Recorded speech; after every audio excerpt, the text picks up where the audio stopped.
صحیح بخاری حدیث نمبر 3۔ حضرت صلی اللہ علیہ وآلہ وسلم پر وحی کا ابتدائی دور اچھے سچے پاکیزہ خوابوں سے شروع ہوا۔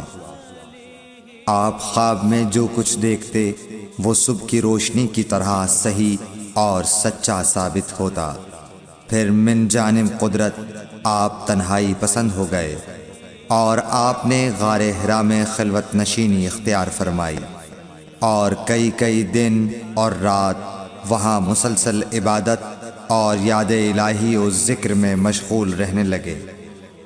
جب تک گھر آنے کو دل نہ چاہتا توشہ ہمراہ لیے ہوئے وہاں رہتے۔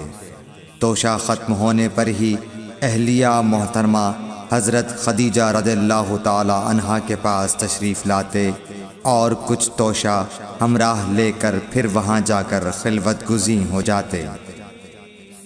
یہی طریقہ جاری رہا یہاں تک کہ آپ پر حق منکشف ہو گیا اور آپ غار حرا ہی میں قیام پذیر تھے کہ اچانک حضرت جبرائیل علیہ السلام آپ کے پاس حاضر ہوئے اور کہنے لگے کہ اے محمد پڑھو۔ آپ فرماتے ہیں کہ میں نے کہا کہ میں پڑھنا نہیں جانتا۔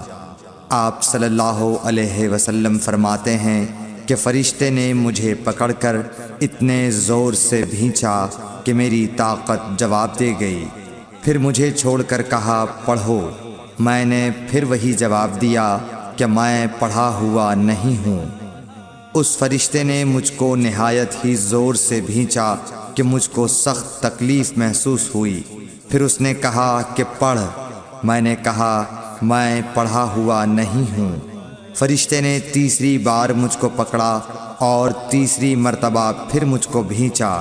پھر مجھے چھوڑ دیا اور کہنے لگا کہ پڑھو اپنے رب کے نام کی مدد سے جس نے پیدا کیا اور انسان کو خون کی پھٹکی سے بنایا۔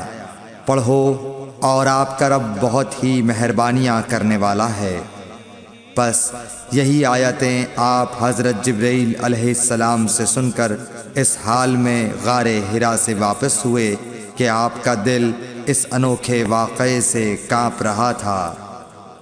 آپ حضرت خدیجہ کے ہاں تشریف لائے اور فرمایا کہ مجھے کمبل اوڑھا دو، مجھے کمبل اوڑھا دو۔ لوگوں نے آپ کو کمبل اوڑھا دیا۔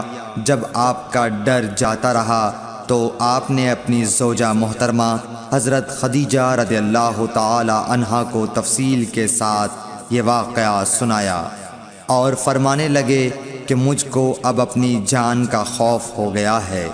آپ کی اہلیہ محترمہ حضرت خدیجہ رضی اللہ تعالی عنہا نے آپ کی ڈھارس بندھائی اور کہا کہ آپ کا خیال صحیح نہیں ہے۔ اللہ کی قسم آپ کو اللہ کبھی رسوا نہیں کرے گا۔ آپ تو اخلاق فاضلہ کے مالک ہیں۔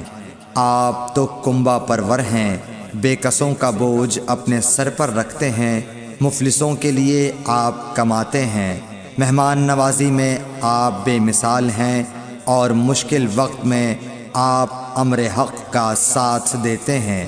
ایسے اوصاف حسنہ والا انسان یوں بے وقت ذلت و خواری کی موت نہیں پا سکتا۔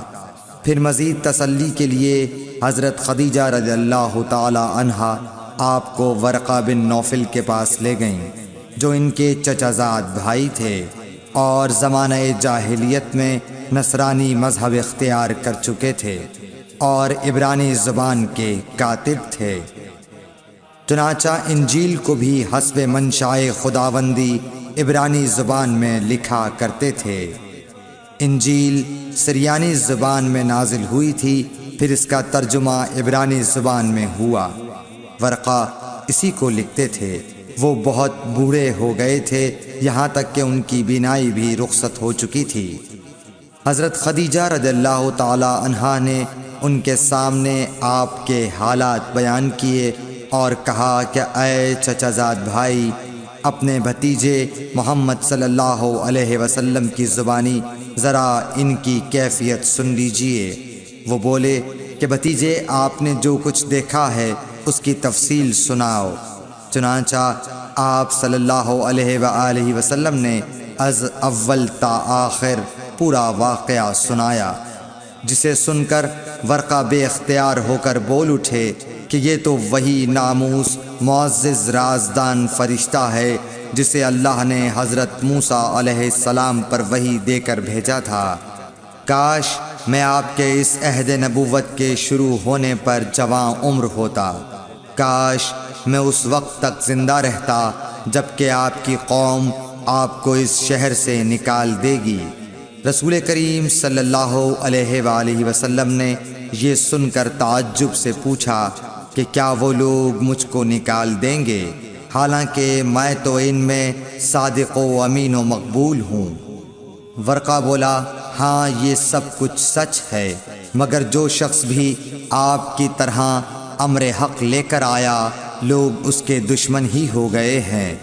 اگر مجھے آپ کی نبوت کا وہ زمانہ مل جائے تو میں آپ کی پوری مدد کروں گا، مگر ورقہ کچھ دنوں کے بعد انتقال کر گئے، پھر کچھ عرصے تک وحی کی آمد موقوف رہی۔